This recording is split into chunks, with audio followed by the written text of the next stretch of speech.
ਇਹ ਹੁਸਨ ਤੇ ਇਸ਼ਕ ਦੀ जंग रही है सारी जिंदगी। ये दुनिया के दो ही ताकतवर चीज़ा ने हुसन ते इश्क।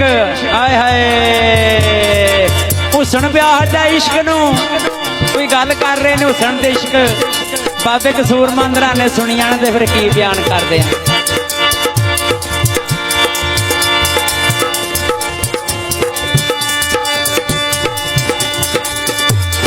हुसन ब्याह दा इश्क नू बई आज दी नाल बोले देवा गल गई है मनु मार तेरी। ए होवां रिंज ते आखना बिस्मिल्लाह या वो जितदी है पई यार तेरी। जिन्हां दा दिल लगी होवे उन्हां दियां गल्लां कदे मंदियां नहीं लगियां ते बाबे रा ने वंड कीती है।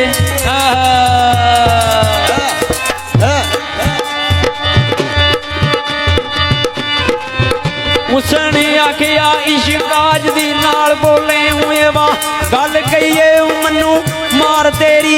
ओवा बई रिंज ते आखना ओ बिस्मिल्लाह।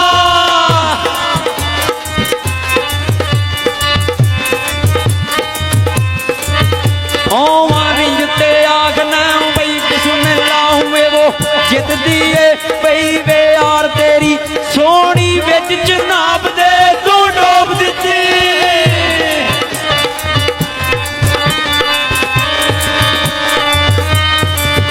सोनी बिच जनाब दे तू डोब देती हूँ इश्का वेख के कुली ओ पार तेरी। मनो सिरों गई अल्लाह कसूर मंदा।